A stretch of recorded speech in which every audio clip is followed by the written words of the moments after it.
have to have some leverage of competency. The sad part is I have no swag, dog. Man, this is one of my favorites today. Malik Washington. I like this kid. I don't like him because he's short, like all you people think. I just like the way he plays football. What, are you doubting me?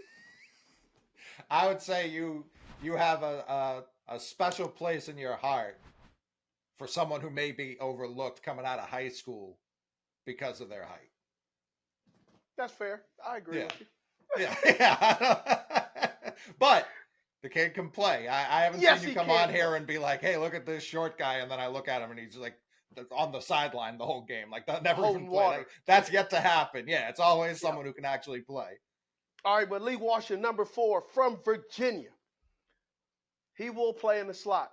Now, he thinks and he wants to play outside. He's going to come on. He's not playing outside. He's not as much as he plays in the slot. 5'8", 192 pounds. Also played at Northwestern. 2023 second team Associated Press All-American. 2023 first team All-ACC. Led the FBS with 110 receptions. 2022 led his Northwestern team with 65 receptions, 694 yards. Best games, and we shall talk about this. NC State, NC Chapel Hill, Louisville, and Malik, out of Malik's own mouth, AOG, check out my Duke game. Okay. Worst games, Virginia Tech, watched it. Tennessee, watched that one too. Maryland, less him, more them. Where does he do his work? 1,107 opportunities in the slot for 84/85%. Out wide, 173. Kind of like how you tip, 13 to 10%. Not a lot. Games played, 52 receptions, 230. Receiving yards, 2,774. Receiving yards, 12 touchdowns. Last year, 3 drops, 22, 1 drop. Total in his career, 6. 35 first downs in 2023, and total 113. Now, Malik Washington, congratulations. Welcome to the Cut to It podcast. How we doing? Doing good. I talked to someone the other day, and they brought this up to me, and they said, so this is going to lead to the question, why did you transfer from Northwestern to Virginia? Yeah, I mean, first and foremost, I had graduated, and that's what I went there to do, was to graduate from Northwestern. Okay. And I felt like, I was playing in their system, and I was having some success. I had a couple okay seasons, stuff like that. But I always knew that there was just more in the tank. There was something to be brought out of me. I knew man, I'm a 1,000-yard receiver. I could catch X amount of balls. I could take on this type of volume. I know I can do it. I know I can make these plays. So finding that right opportunity for me to make those plays brought me to Virginia. That's awesome. A lot with all the transfer portal and NIL money, without hearing the backstory, all of a sudden people assume, oh, he's running for the money. But to hear that you graduated from Northwestern, which is an unbelievable institution, and the network is remarkable. Crazy. And then you go to Virginia, where you ain't no dummy at Virginia either. Even if it's a graduate, even with doing a master's or just getting anything outside of that, that's a huge amount of workload as well. And then also playing football at the same time and making yourself available to also show that you're not just an athlete, but you're a student athlete, and using this to boost and increase your ability to your earning income by displaying and showing what kind of, football player you are and will become in the National Football League. Yeah, I mean, when you're 17, 18 years old going into college, that was your goal, is to graduate, to finish with degrees, and now I got 2 of them, so I'm set up. Which degree? What did you get your degrees in? I got a psychology degree from Northwestern. I got a certificate in organizational leadership. Then I went on to get my master's in higher education.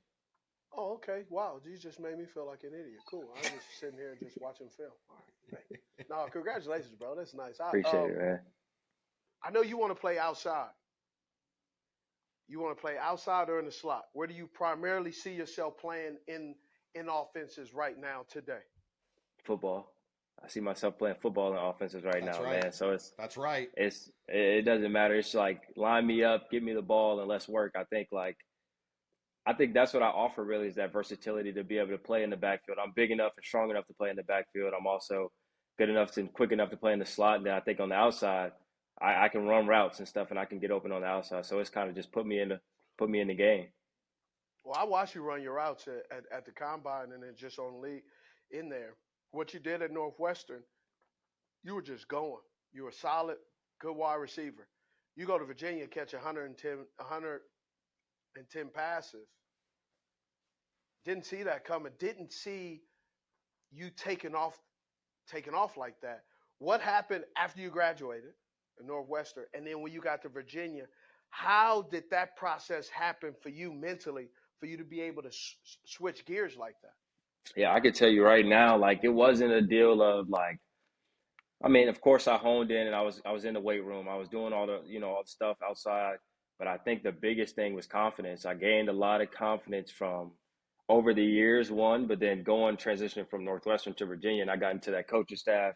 I got around my teammates there, man, and my confidence was sky high. And I think that helps you week in and week out to perform when you know the guys around you believe in you and you believe in the guys that are around you. Well, I think it's interesting you talk about lining up in the backfield because watching you, especially once you get in the open field, it looked like I was watching a running back. And then I look at the numbers, 35 missed tackles forced. What is it about how you see the field that makes it, at least for me, the fan, make it look different than other wide receivers once they get the ball in their hands? Well, see, I mean, like the plays I feel like happen after I catch the ball are unconscious plays. Those aren't the plays where I'm like looking around like, oh, I gotta break this tackle. It just happens, and next thing I know, I'm at the first down marker, and next thing I know, I'm in the end zone or I'm 40 yards down the field. So those are the plays that I just let it all happen, let it all develop. Is your desire to play in the slot? Is your desire to play outside or be seen as a legitimate outside threat, or is it really just you just want to make sure that teams don't limit you to where you can't play? Yeah, I don't want to be limited to just a slot role or something like that. I would say I feel comfortable in the slot. Like I feel like I have a good feel for the slot. Like I feel weaving through defenses and stuff like that, sitting in zones, finding zones. I feel like I have a good feel for that, but I think I I can mean, you do should. everything I mean, I'm looking that at your any tape. receiver can do. So we're gonna bring up your tape right now. I'm bringing up from a play against your worst team against Tennessee, not in a negative, but just to show. I think there's something to evaluate in every route. Right here in the slot of going against Tennessee, why I picked this play is it shows one, you know how to work the route. Timing is more than anything, and you understand timing. I love the fact the outcome is I'll go ahead and spoiler alert, you don't catch the football. But it's not because you don't catch football because you can't catch. It has to do with this is how the football in the NFL is going to be played. A lot of hand-to-hand combat, a lot of contact. Unfortunately, the referees aren't going to call it.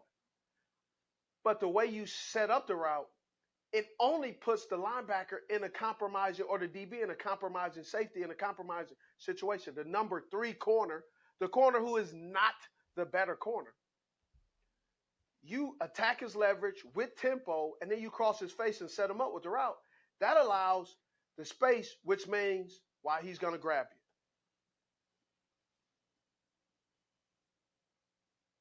And so he had contact. As soon as you set him up, they adjust. I love you. You look in your eyes, your body language says, okay, I see who now I'm running against. So now in your mind, you're starting to go, okay, now I have to run this route differently because now the guy who's covering me slightly faster. Still not the best corner. So when he has his left foot out, he's and looking at you, but through you at the corner, at the quarterback, he sees I'm beat and he grabs you. Now, of course, you want to catch that pass, but he grabs you. You mauled him. Yeah, it should be. Playing through this, James Madison. This right here shows what you can do with the ball in your hands. You catch a football, you go over the middle, you get hit, and you're not concerned about getting hit or the delivery, but understanding you get past your guy, you get in the wake, you throttle down, but yet you gather yourself and still knowing you're going to get hit, still knowing you're going to get hit. I like that. This play right here, playing, this is why, this is what I put. This is kind of why I think you're going to initially primarily be more in the slot. You're outside wide, condensed formation, but your ability to press the corner. Now, this is against the team I got in trouble with saying that they were a basketball school, and the football coach, Coach Dorn, did not like that. I'm sorry, Coach Dorn. I'm sorry to disrespect and say that you guys are a basketball school, because you're not. You're a baseball school. But, so, in condensed formation, love it. Give you all the space. Look at the corner. Corner goes out of there. Hey, Coley, remember what we talked about? I was just doing before you came on. I was doing Jermaine Burton's route, and he ran a quick out, deep out. And I'm showing you running out, and you hugged the line. Man, this dude caught the ball. He was probably about on a 33 by the time he threw the football. And so I was saying that right there, but look at this. Look at the little yak right there. Look. It is subtle. Really? That's subtle right there. A lot of people don't pick up. Guy. I mean, I'm gonna sit here and stare at I like to look at everything. Sometimes I'm looking, what does he do at the line when he starts to see that guys are pressing? I just like this. I'm a non-creeper mode with a super pause. I'm a body watcher. I like to watch people's body and mannerisms to let me know, right? Do they like the conversation? Are they feeling it? Is there a tell that I can pick up on that allows me to do it again? Now, okay, walk me through this play right here. You know the route. What are you thinking? Walk me through this. What are you thinking in this route as you're going? Yeah, well, I'm looking around and I know that the guy, that edge guy is going to come off. So I know that this guy, the safety that's coming down, he's going to have me man on man. He's going to be basically playing me man on man. And I know that as long as my outside guy clears this out and I get outside leverage, if I attack his outside shoulder to the out and make him come down and bite on it. Now, if I go head up on him, he's going to be able to get hands on. If I attack his outside shoulder, he has to respect that I'm going to go on the outbreaking route, and I'm up the field after that. I've seen the film, but also there's something else that tells me that's his edge rusher. It's not actually going to, he's not going to do what he thinks he's doing. Yes. I'm just kind of reading his demeanor, and I also see that the safety's low. Because of when I see that the safety's low, I know he's going to come down and the edge is going to go. But how I confirm it for later in the game or other situations, I look at his body weight. How is his weight shifted? I was going to say you got it all on that front foot. And all on that front foot is saying because I got to get upfield, which if he was dropping back, he would have the front foot the toe would be up a little bit because he has to go forward to look at the quarterback, but also drift back to make sure that he could get in that undercutting area. Mm-hmm. Give him outside. Would you say take another, depending on how you coach, revolution or another step, or you think you're fine with that? We kind of just did it off feel and stuff, so I felt like, all right, he's going to come now. And we are also to the boundary side. I didn't want to save some space for the quarterback. Is this pass thrown perfectly, or is it a little bit behind It you? was one of those. I would have liked it to be a little bit on the line so that I can catch it and go now. It slows you down a little bit. Comes up over the shoulder, but which makes it now you have to be have to do an acrobat. Real quick, your eyes and your voice kind of lit up when you said I was in man coverage. Do you think you can be covered in man coverage? Is there anyone you saw last year that you thought could hold you in man coverage? Because the numbers say that they cannot. You were pretty much top 3 in the nation in every man coverage statistic. Yeah. There's not a guy isn't gonna line up across from me and feel confident and feel excited. I'm not gonna let that happen. I think about it every Saturday. I'm trying to embarrass somebody. I'm trying to make someone question why they play the game. I'm trying to make some defensive coordinator stay up a little bit later. So that's kind of my goal. Anytime I see a man coverage team, a player that thinks he's good at man coverage, anytime I see any of that. I like this play because sets it up, man-to-man coverage. Who wins? Outside, you a little bit wide, so that really says a lot. Is hey, he may be doing something, maybe a lookie or a snag route or a jerk route. Goes out there. Love the threat of the leverage. You get a little bit outside of yourself, as you can see a little bit. You kind of catch yourself, but you recover quickly. Excellent throw, excellent range for a 5'8" guy. Catching a football, attacks it. But this is the play I loved. This is where you use speed. Could have had a crisp route, but you use speed, but you already knew you beat him. And now it was just like, hey, if the throw can get there, it's a race to the middle of the end zone. It should have been what they say, a high back pylon throw. Back pylon throw, but the throw is it's not even in the middle of the end zone. So that's just small details. Corners opening it up. He gives them every indication and understands what he's doing, rounds it off, and now it's just a good throw. I thought you really understood exactly how to play in the slot and know how the rhythm and the timing of the offense. I think you don't need to be taught that. It's instinctively who you are. It also shows your intelligence of understanding your responsibility. The thing that I love about wide receivers and the thing that drives me crazy about wide receivers is when I ask this question. When I look at film, I'm trying to gather without talking to them first. Then I'll ask later is do they know their why? Like why you're running this route. Where are you in the progression? When you can understand that, that's what makes you an outstanding football player. So I'm going to ask you, Malik, what's your why in running routes and what's your why in playing football or going to the National Football League? I mean, when I think about routes, it's to get open. I want to be quarterback friendly. So every single play when I'm running my route is to be available for the quarterback to find a way. And if he's getting pressured, if he's scrambling, any instance, I got to be open for him. So it's less about me doing all this stuff on my route. It's being open as quick as possible for my quarterback. And then we talk about the why I just play the game, the why I do everything.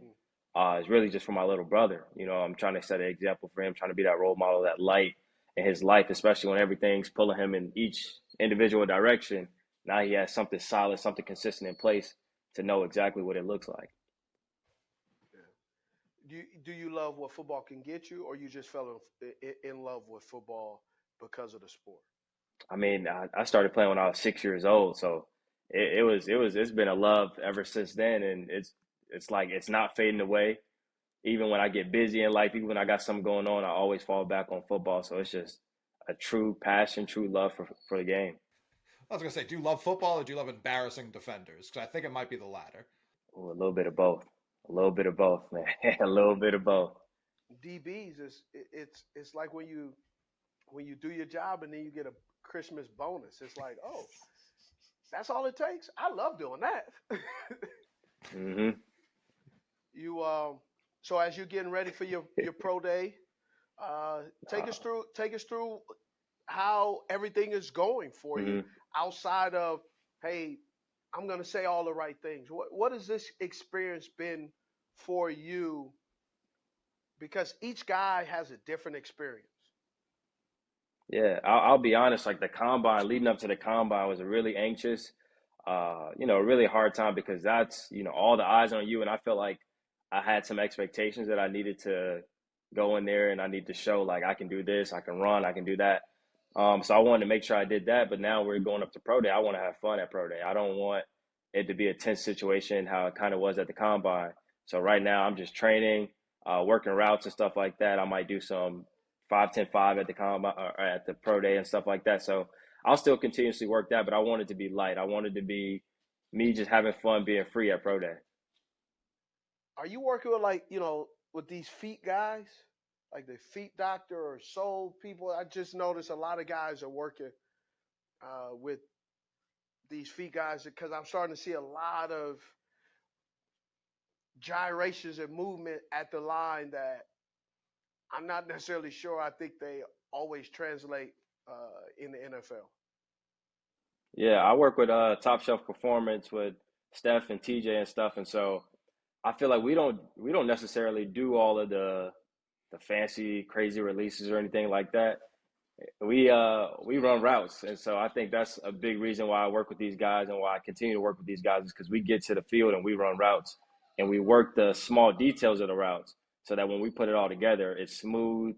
It looks like it looks all like one sync. So for me, it's not necessarily the crazy. That's got to be in you. If you can do it, you can do it. But getting efficient and being efficient within your route is what I'm trying to do. I think you're the next Malik Washington.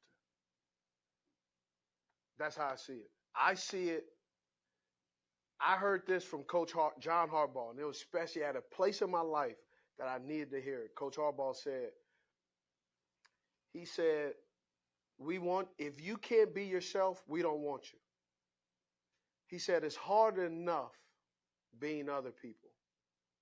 We just want you to show up and be you. I don't want to give you a comp. I don't think you should get a comp. I think you stand alone. I Googled what people are saying are your pro comps, and it's all just short guys. It's Wandale, Tutu. Yeah. And that's messed up. You know what's messed up about the short guys? That's what it's gonna we be. never get a comp with a tall guy. That's exactly.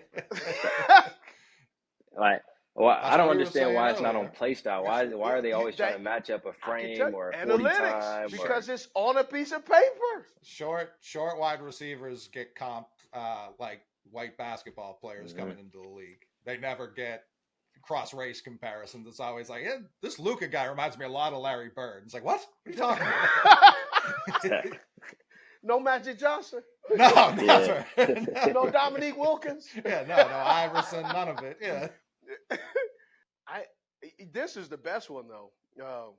Some people will put on there, that individual reminds me of you, and it's like I also remember y'all hated me when I was playing at times, so I don't understand why all of a sudden. Hey, appreciate you coming on there, man. I look forward to it. I know at some point, wherever you get drafted, whatever team drafts you, man, they got lucky. They got lucky. It's going to be a great pick, and I look forward to watching you be excellent. Man, you put so much work into it. You did it the right way. A lot of these guys, they go for the money, and you stay steady Eddie with a team, and then you graduate and then moved on. But you didn't move on because you were disgruntled. You moved on because you had the opportunity. You earned it. And I think that in itself is going to show a lot of people what kind of person you are, man. High character guy.